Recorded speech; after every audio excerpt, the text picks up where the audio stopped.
Hi, Asa. We're going to be reading Zen and the Art of Motorcycle Maintenance today, continuing. Page 126 is where we're starting. This is like the 25-year edition, I think. Okay, so we're just going to jump right in. Many trails through these high ranges have been made and forgotten since the beginning of time, and although the answers brought back from these trails have claimed permanence and universality for themselves, civilizations have varied in the trails they have chosen, and we have many different answers to the same questions. All of which can be thought of as true within their own context. Even within a single civilization, old trails are constantly closed and new ones are open. They sometimes argue that there's no real progress, that civilization just kills multitudes in mass warfare that pollutes the land and oceans in ever larger quantities and debris, and that destroys the dignity of individuals by subjecting them to a forced mechanized existence. Existence can hardly be called an advance over a simpler hunting and gathering agricultural existence of prehistoric times. But this argument, though romantically appealing, doesn't hold up. Primitive tribes permitted far less individual freedom than does modern society. Ancient wars were committed with far less moral justification than modern ones. A technology that produces debris can find and is finding ways of disposing of it without ecological upset. And the school book pictures of primitive man sometimes omit some of the detractions of his primitive life, the pain, the disease, the famine, the hard labor needed just to stay alive. From the agony of the bare existence to modern life could be soberly described only as an upward progress, and the sole agent of this progress quite clearly is reason itself. One can see how both the informal and the formal processes of the hypothesis, experiment, conclusion, century after century repeated with new material have built up the hierarchies through which have eliminated most of our enemies in primitive man. To some extent, romantic condemnation of rationality stems from the very effectiveness of rationality in uplifting men from primitive conditions. To some extent, the romantic condemnation of rationality stems from the very effectiveness of rationality in uplifting men from primitive conditions. It's a powerful, all-dominating agent of civilized man. It's all but shut out everything else and now dominates man itself. That's the source of the complaint. Ferratus wandered through the high country, aimless at first, following every path, every trail where someone had been before, seeing occasionally with small hindsight that he was apparently making some progress, but seeing nothing ahead of him that told him which way to go. Through the mountains, questions of reality and knowledge have passed great figures of civilization, some of whom, like Socrates, Aristotle, Newton, Einstein, were known to almost everyone, but most of whom were far more obscure. Names he had never heard before, and he became fascinated with their thoughts and their whole way of thinking. He followed their trails carefully until they seemed to grow cold, then dropped them. His work was just barely passing by academic standards at this time, but this wasn't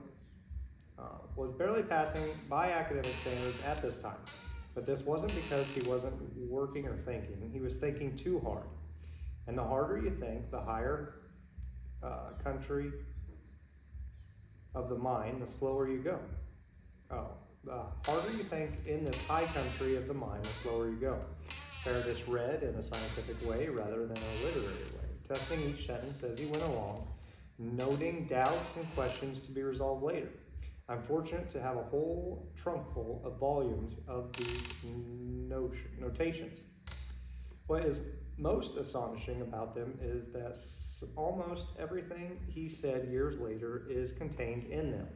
It's frustrating to see how completely unaware he is at the time of the significance of what he is saying. It's like seeing someone handle one by one all the pieces of the jigsaw puzzle whose solution you know, and you want to tell him, look, this fits here and that fits there, but you can't tell him, and so he wanders blindly along one trail after another, gathering one piece after another and wondering what to do with them. You grit your teeth when he goes off on false trails and are relieved when he comes back again, even though he is discouraged himself. Don't worry, you want to tell him. Keep going. But he's such an abominable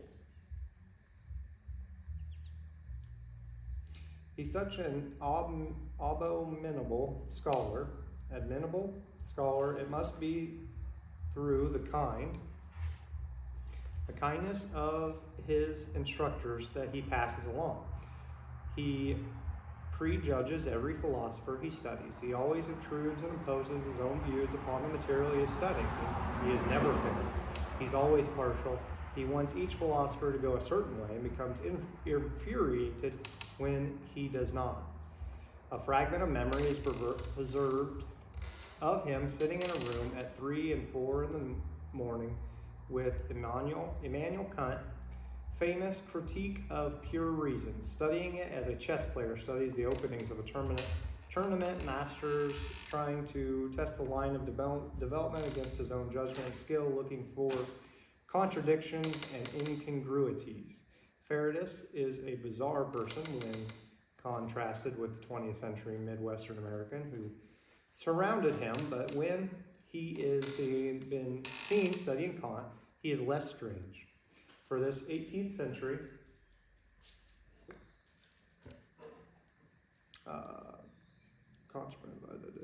for this 18th century, 1700, German philosopher, he feels a respect that rises not out of agreement but position.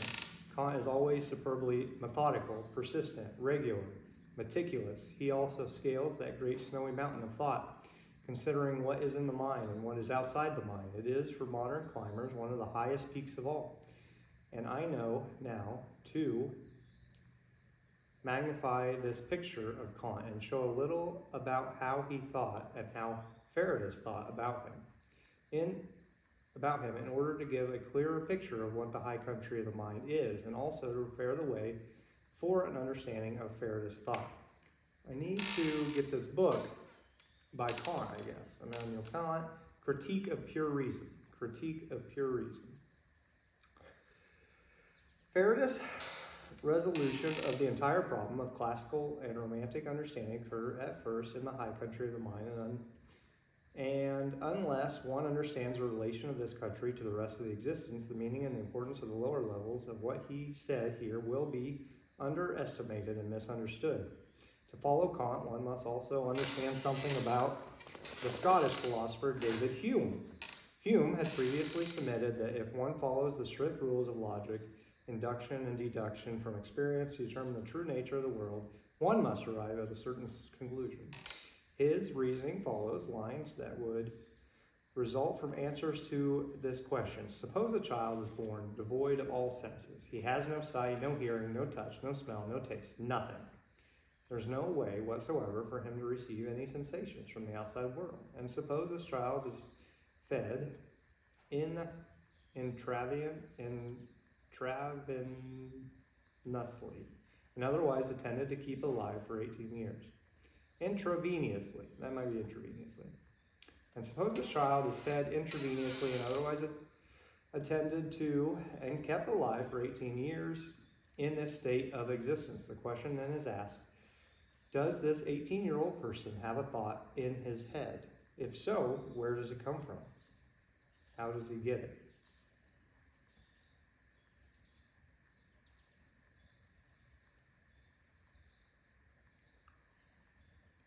Hume would have answered that the 18-year-old had no thoughts whatsoever. No senses, no thoughts. I don't. No. Had no thoughts whatsoever, and in giving this answer would have defended himself, defined himself as an imperious, one who believes all knowledge is derived exclusively from the senses. Scientific method of experimentation is carefully controlled imperialism. Common sense today is imperialism, since an overwhelming majority would agree with him, even though the others in the culture and other times, a majority might have differed. The first problem of imperialism is believed concerns the nature of substance. If all our knowledge comes from sensory data, what exactly is the substance which is supposed to give off the sensory data itself? What exactly is the substance which is supposed to give off the sensory data itself? If you try to imagine what that substance is, apart from what is sensed, you'll find yourself thinking about nothing whatsoever. Since all knowledge comes from the sensory impressions, and since there is no sensory impressions of the substance itself, it follows logically there is no knowledge of substance. It's just something we imagine.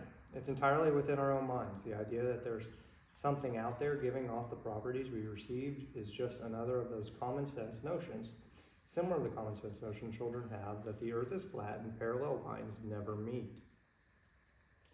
Secondly, if one starts with the premise that all our knowledge comes to us through our senses, one must ask, from what sense data is our knowledge of causation received? In other words, what is the scientific imperial basis for causation itself? Hume's answer is none.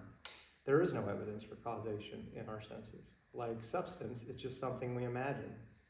When one thing repeatedly follows another, it has no real existence in the world we observe. If we accept the premise that all knowledge comes to us through our senses, Hume says, then one must logically conclude that both nature and nature's laws are creations of our own imagination.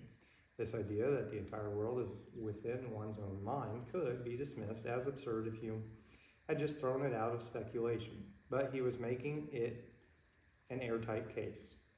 To throw out Hume's conclusions was necessary, but unfortunate. To throw out Hume's conclusion was necessary, but unfortunately he had arrived at them in such a way that it seemed impossible to throw them out without abandoning empirical reason itself and retiring into some medieval predecessor of empirical reason. This Kant would not do. Thus it was Hume, Kant said, who aroused me from a dogmatic slumber and caused him to write what is now regarded as one of the greatest philosophical treatises ever written, the Critique of Pure Reason, often the subject of an entire university course. Immanuel Kant is trying to save scientific imperialism from the consequences of its own self-devouring logic. He starts out at first along the path of Hume and is set forth before him. That all our knowledge begins with experience, here can be no doubt. That all our knowledge begins with the experience, there can be no doubt, he says. But he soon departs from the path by denying that all components of knowledge come from senses.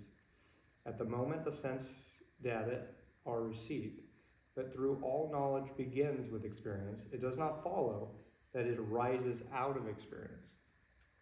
This seems at first as though he is picking nits, but he isn't. As a result of this difference, Kant skirts right around the abyss of solipsism that Hume's path leads to and proceeds on an entirely new and different path of its own. Kant says there are aspects of reality which are not supplied immediately by the senses. These are called a priori.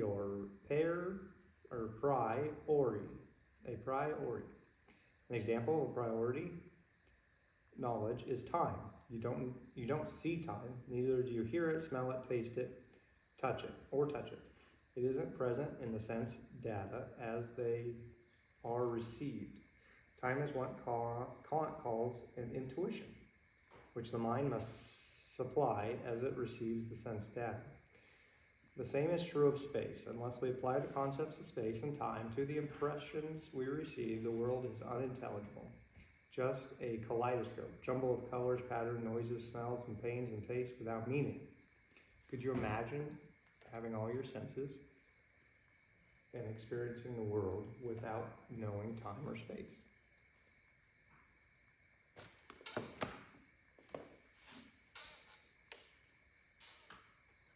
We sense objects in a certain way because of our application of the priori intuitions, such as space and time both. We do not create these objects out of our imagination as a pure philosophical idealist would maintain. The forms of space and time are applied to data as they are received from the object producing them. The a priori concepts have their origins in human nature, so that they are neither caused by the sense object nor bring it into being, but provide a kind of screening functions for what sense data we will accept. When our eyes blink, for example, our sense data tells us that the world has disappeared.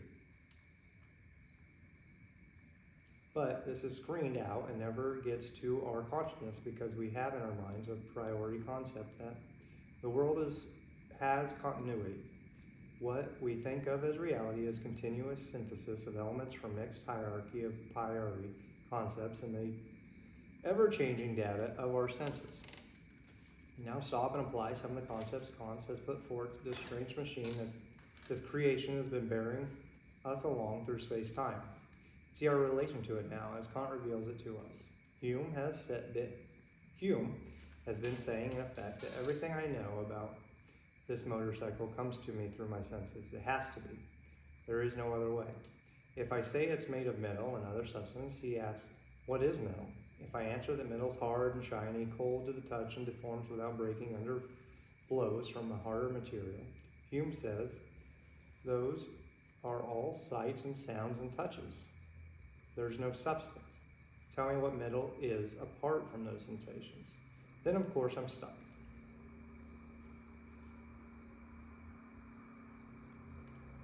But if there is no substance, what can we say about the sense data we receive? If I hold my head to the left and look down at the handle grips, the front wheel, and map carrier on the gas tank, I get one pattern of sense data. If I move my head to the right, I get another slightly different pattern of sense data. The two views are different. The angles of the planes and the curvature of the metal are different. The sunlight strikes them differently. If there's no logical basis for substance, then there's no logical basis for concluding that what's produced these two views is the same motorcycle. Now we have a real intellectual impasse. Our reason, which is supposed to make things intelligible, seems to be making less intelligible. And when reason thus defeats its own purpose, something has to be changed in the structure of our reasoning itself. Kant comes here to our rescue. He says that the fact that there is no way of immediately sensing a motorcycle, as distinguished from the colors, shapes the motorcycle produces, is no proof at all that there is no motorcycle. We have in our minds a peri motorcycle, which has continuity in time and space and is capable of changing appearance as one moves one's head through head and is therefore not contradicted by the sense data one is receiving. Hume's motorcycle, one that makes no sense at all, will occur if our previous hypothetical bed patient has the one who has no senses at all is suddenly for 1 second only exposed to the sense data of a motorcycle, then deprived of his senses again. Now I think in his mind he would have a Hume motorcycle, which provides him with no evidence whatsoever for such concepts as causation. But as Kant says, we are not that person. We have our minds and a very real priori motorcycle,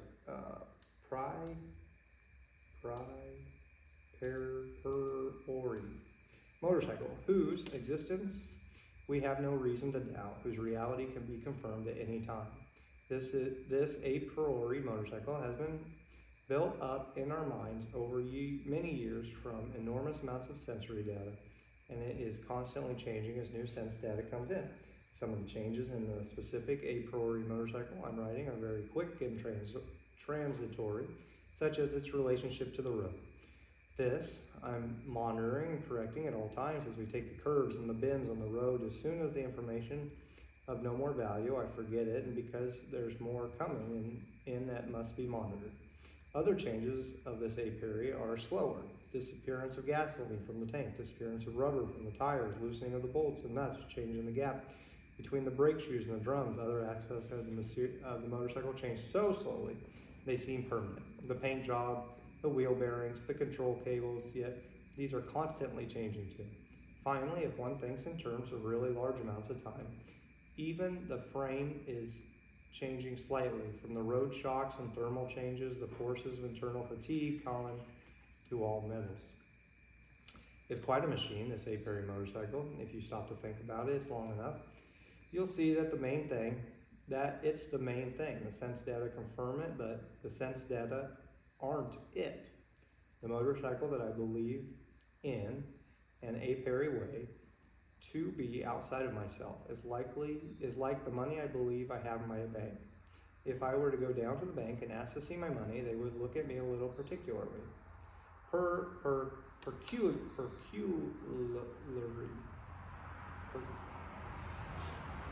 Now look at you, peculiarly. You know what I'm saying. They don't have my money in any little drawer that they can pull open to show me. My money is nothing but some east, west, north, south magnetic domains and some iron oxide resting on a roll of tape in a computer.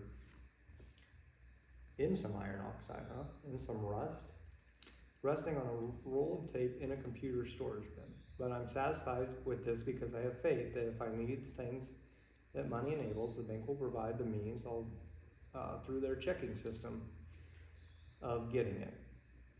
Similarly,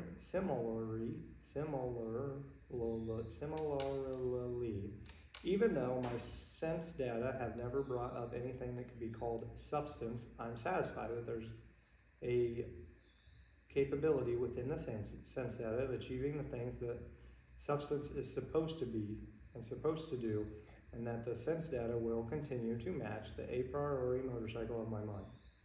I say for the sake of convenience that I have money in the bank, and say for the sake of convenience that substance compose the cycle and I'm riding on it.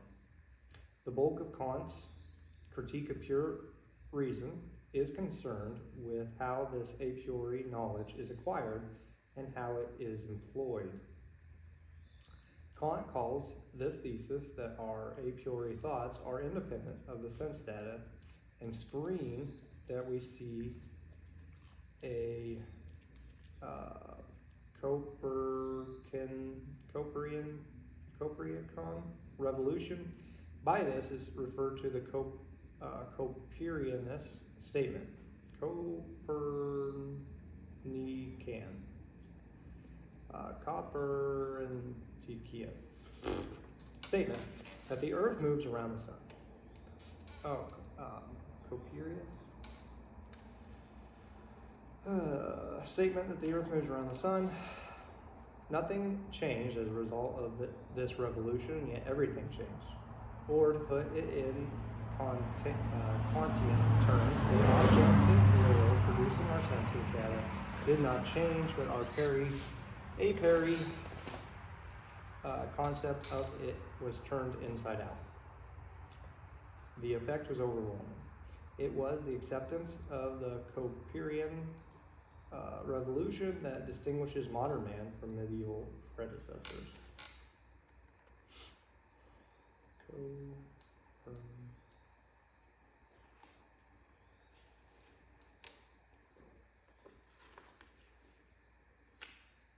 What Copernicus did was take the existing a priori concept that the notion that it was flat and fixed in space, and posed an alternative a priori concept of the world, that it is spherical and moves around the sun, and showed that both of the a priori concepts fit the existing sensory data. Wow. Kant felt he had done the same thing in metaphysics. If you presume that the a priori concepts in our heads are independent of that of what we see and actually screen what we see, this means that you are taking the old Aristotelian concept of scientific man as a passive observer, a blank tablet, and truly turning his concepts inside out.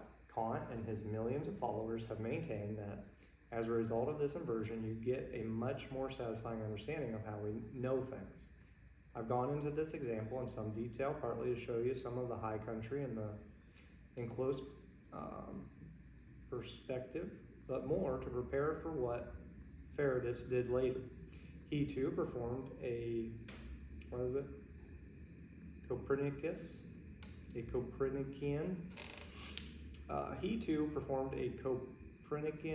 inversion, and as a result of this inversion produced a resolution of the separate worlds of classical and romantic understanding. It seems to me that as a result, it is possible to again get a much more satisfying understanding of what the world is all about. Kant's metaphysics thrilled Faradis at first, but later it dragged, and he didn't know exactly why. He thought about it and decided that maybe it was the Oriental experience. He had the feeling of escape from a prison of intellect, and now this was just more of the prison again. He read Kant's Aesthetics with disappointment and then anger. The ideas expressed about the beautiful were themselves ugly to him, and the ugliness was so deep and pervasive, he hadn't a clue as to where to begin to attack it or try to get around it. It seemed woven right into the whole fabric of Kant's world so deeply there was no escape from it.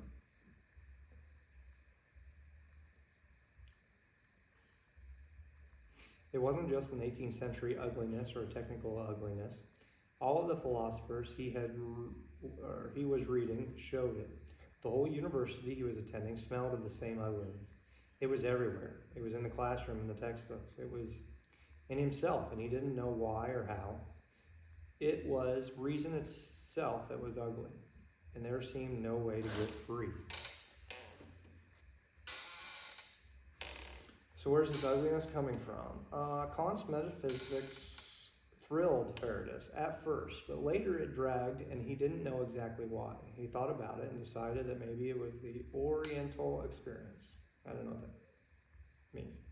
He had the feeling of escape from a prison of intellect, and now this was just more of the prison again. So after you get an idea that you think resolves the problem that you think you're running into, you break free and surpass that type of prison in your knowledge or your understanding of the world, only to find yourself butting up against a circumference of what is known to you, and the unknown is still outside of that. And so you're just still in a prison, maybe a bigger prison now, with deeper understanding. But you run right up against this ugliness, he says.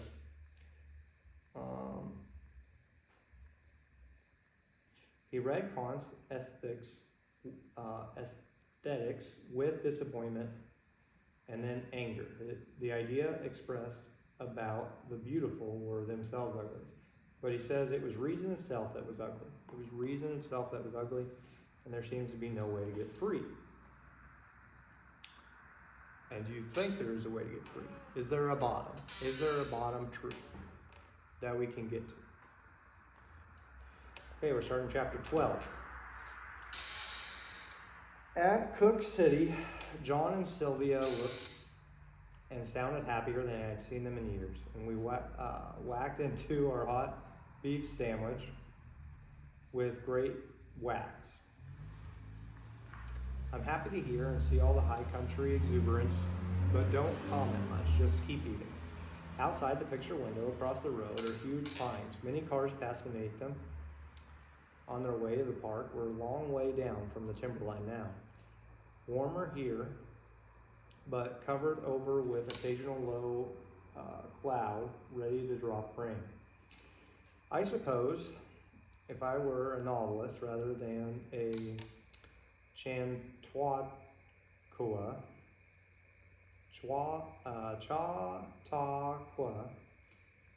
orator, I'd try to develop the characters of John, Sylvia, and Chris with action-packed scenes that would also reveal inner meaning, the Zen, and maybe art, and maybe even motorcycle maintenance. That would be quite a novel, but for some reason I don't feel quite up to it. They're friends, not characters, and as Sylvia herself once said, I don't like being an object. So a lot of things we know about one another I'm simply not going into. Nothing bad, but not really relevant to the Chautauqua. That's the way it should be with friends. At the same time, I think you can understand that from the Chihuahua, why I must always seem so reserved and remote to them. Once in a while, they ask questions and seem to call for a statement of what the hell I'm always thinking about. But if I were to babble what's really on my mind, say the a priori presumption of the continuity of a motorcycle from second to second, and do this without benefit of our entire edifice of the Chautauqua, they'd just be startled and wondering what's wrong. I really am interested in this community and the way we talk and think about it, and so tend to get removed from the usual lunchtime situation. And this gives the appearance of remoteness. It's a problem. It's a problem of our time. The range of human knowledge today is so great that we're all specialists, and the distance between specialization has become so great that anyone who seeks to wander freely among them almost has to forgo closeness with the people around them. The lunchtime here and now stuff is a specialty too. Chris seems to understand my remoteness better than they do, perhaps because he's more used to it, and his relationship to me is such that he has to be more concerned. In his face, I sometimes see a look of worry, or at least anxiety, and wonder why, and then discover that I'm angry. If I hadn't seen his expression, I might not have known it. Other times he's running and jumping all over the place, and I wonder why, and I discover that it's because I'm in a good mood. Now I see that he's a little nervous and answering questions that John had evidently directed at me. It's about the people we're staying with tomorrow, the DeWeeses.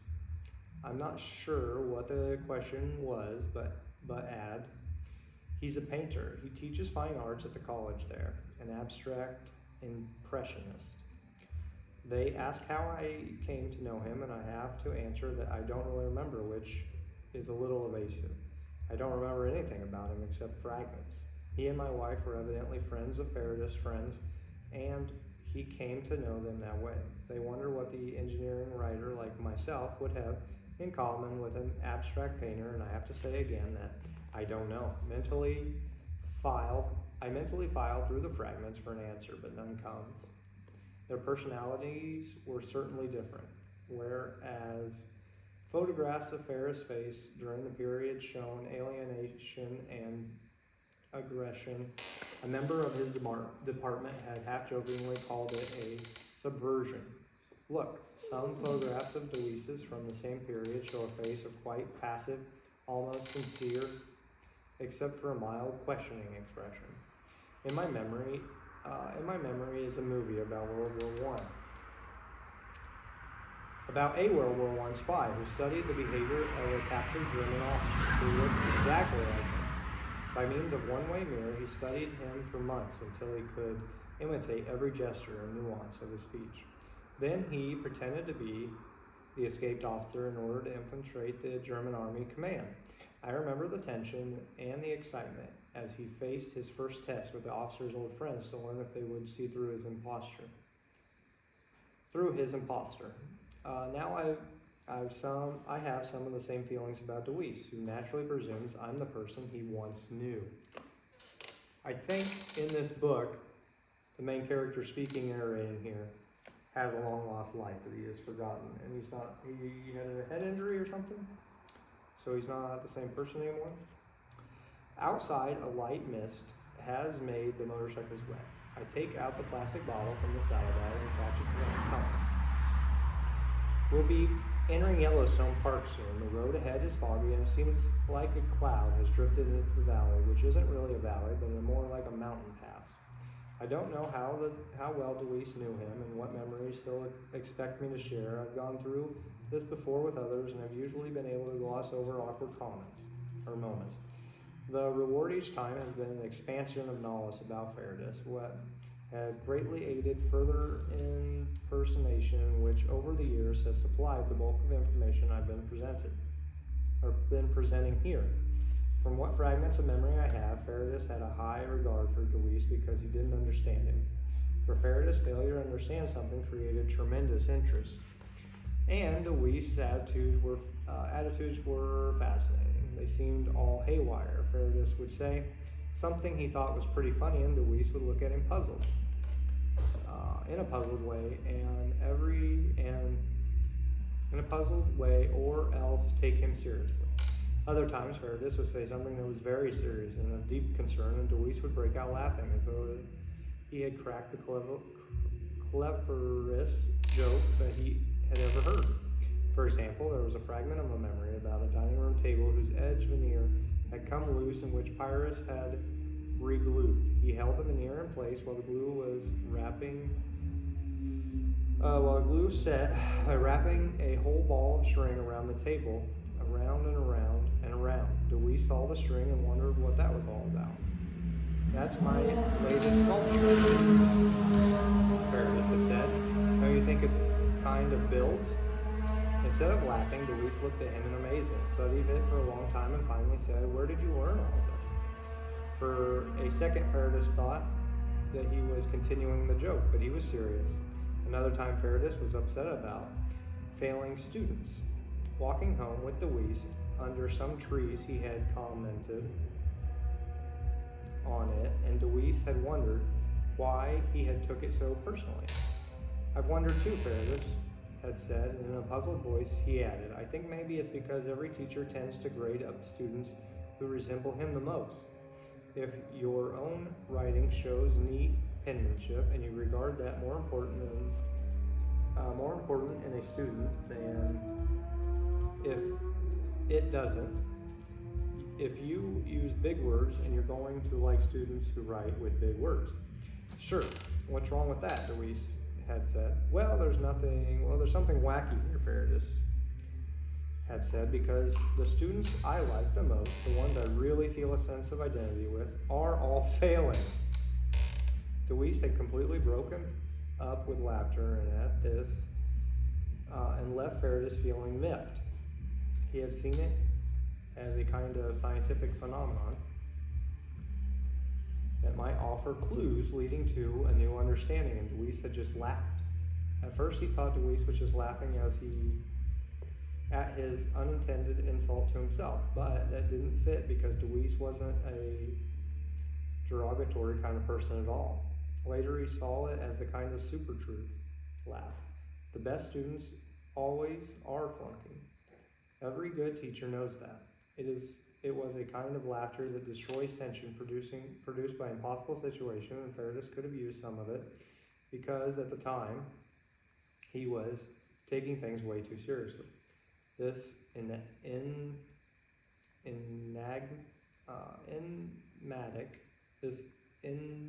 enigmatic response of Deweese gave Ferratus the idea that Deweese had access to a huge train of hidden understanding. Deweese also seemed to be concealing something. He was hiding something from him, and Ferratus couldn't figure out what it was. Then comes a strong fragment, the day when he discovered Deweese seemed to have the same puzzled feeling about him. A light switch in Deweese's studio didn't work, and he asked Ferratus if he knew what was wrong with it. He had a slightly embarrassed, slightly puzzled smile on his face, like a smile of an art patron talking to a painter. The Patron is embarrassed to reveal how little he knows, but is smiling with the expectation of learning more. Unlike the Sutherlands, who hate technology, Deweese, as so far removed from it, he didn't feel it in any particular menace. Deweese was actually a technological buff, a patron of the technologies. He didn't understand them, but knew what he liked. He always enjoyed learning more. He had the illusion the trouble was in the wire near the light bulb, because immediately upon toggling the switch, the light went out. If the trouble had been in the switch, he felt there would have been more of a time lapse before the trouble showed in the bulb. Ferratus did not argue with this, but went across the street to the hardware store and bought a switch, and in a few minutes had it installed. It worked immediately, of course, leaving Deweese puzzled and frustrated. How did you know the trouble was in the switch, he asked. Because it worked immediately when I jiggled the switch. It worked immediately when I jiggled the switch. Well, couldn't it jiggle the wire? No. Ferratus' cocksure attitude angered Deweese, and he started to argue. How do you know all that? He said, it's obvious. Well then, why didn't I see it? You have to have some familiarity. Then it's not obvious, is it? Deweese always argued from the strange perspective that made it impossible to answer. This was the perspective that gave Ferratus the idea Deweese was concealing something from him. It wasn't until the very end of his stay in Bozeman that he thought he saw in his own analytical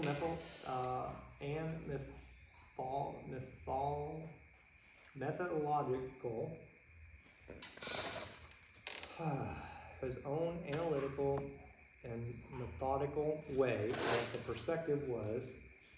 what that perspective was.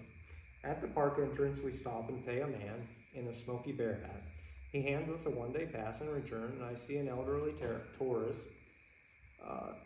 take a movie of us, then smile. From under his shorts protrude white legs into street stocking and shoes. His wife, who watched approvingly, has identical legs. I wave to them as we go by, and they wave back. It's a moment that will be preserved on film for years. Ferratus despised this park without knowing exactly why, because he hadn't discovered it himself, perhaps, but probably not. Something else. The guided tour attitude of the rangers angered him. The Bronx Zoo attitudes of the tourists disgusted him even more. Such a difference from the high country all around. It seemed an enormous museum with exhibits carefully manicured to give the illusion of reality, but nicely chained off so that children would not inquire them. Injured? Children will not injure them. People entered the park and became polite and cozy and fakey to each other because of the atmosphere of the park made them that way. It was in the entire time he had lived within 100 miles of it. He had visited only once or twice, but this is getting out of sequence. What do you got, Jack? Have you got a chunk of wood?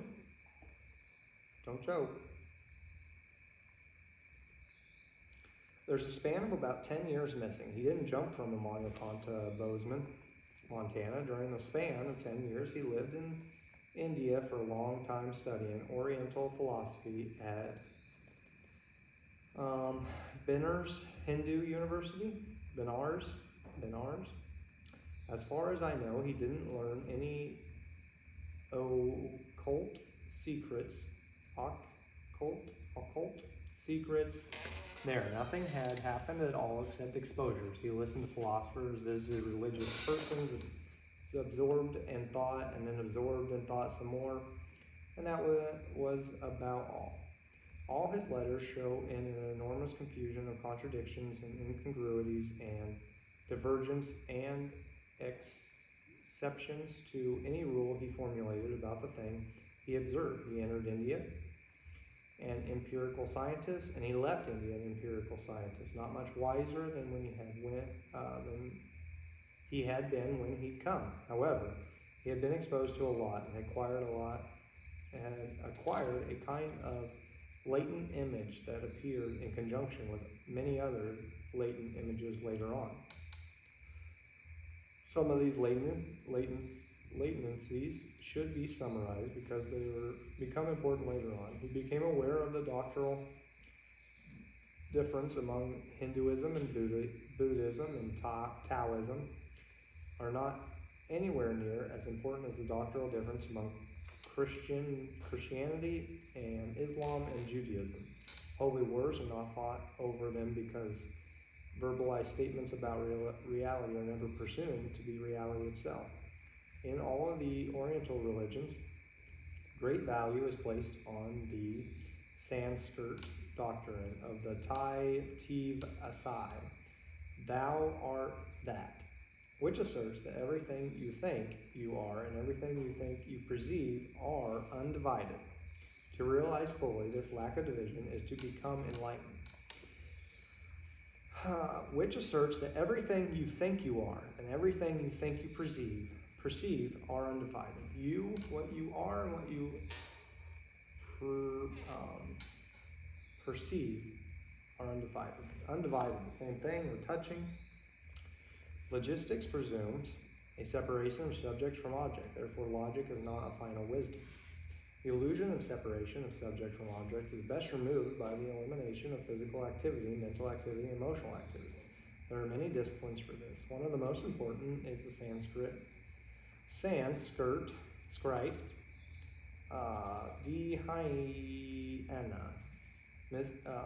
mispronounced in Chinese as Chan, and again mispronounced in Japanese as Zen. Okay, the idea of Zen. Fairness never got involved in meditation because it made no sense to him. In his entire time in India, sense was always logical consistency, and he couldn't find any honest way to abandon this belief. These senses, that I think was creditable on his part. There goes Steve.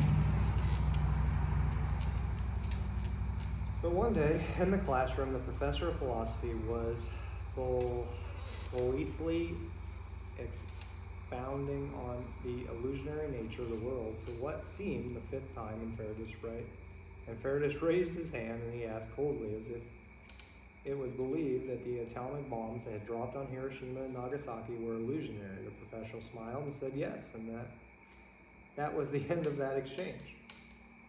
Within the traditions of Indian philosophy, the answer may have been correct, but for Faraday and for anyone else who reads newspapers regularly and is concerned with such things as mass destruction of human beings, the answer was hopelessly inadequate. He left the classroom, left India, and gave up. He returned to the Midwest, picked up a practical degree in journalism, married, lived in Nevada, Mexico, and did odd jobs. Worked as a journalist, a scientist writer, an industrial advertising writer. He fathered 2 children, bought a farm and a riding horse and 2 cars, and was started to put on middle-aged weight. His pursuit of what had been called the ghost of reason had been given up. That's extremely important to understand. He had given up. Because he'd given up, the surface of life was comfortable for him. He worked reasonably hard, was easy to get along with, and except for the occasional glimpse of inner emptiness showed in some short stories he wrote at the time, his days passed quiet usually.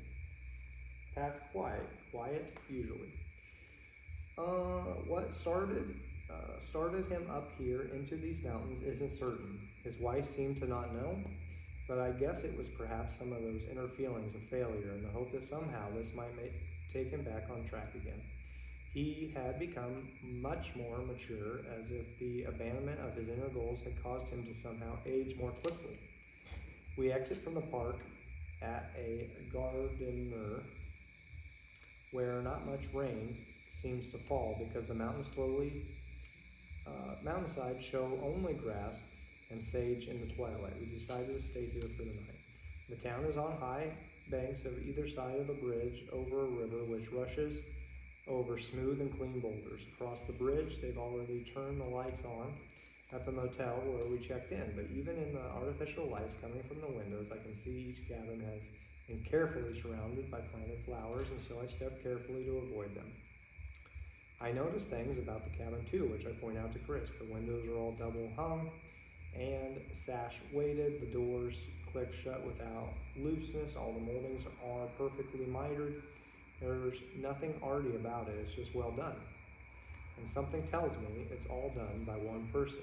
When we return to the motel from the restaurant, an elderly couple are sitting in the small gardens outside the office enjoying the evening breeze. The man confirms that he's made all these cabins himself and is so pleased it's been noticed that his wife, who sees this, invites us to sit down. We talk with no need to hurry. This is the oldest entrance to the park. It was used before there were any automobiles. They talk about changes that have taken place over the years, adding a dimension to what I see around us. And it builds to a kind of beautiful thing. This town, this couple, and the years that have gone by here. Sylvia puts her hand on John's arm, and I am conscious of the sounds of the river rushing past boulders below and the fragrance of the night and the wind. The woman who knows all fragrance says it is honeysuckle, and we are quite quiet for a while, and I become pleasantly drowsy. Chris is almost asleep when we decide to turn in. Chapter 3. I'm going to call that a day. All right, we'll talk to you later, Asa. Goodbye.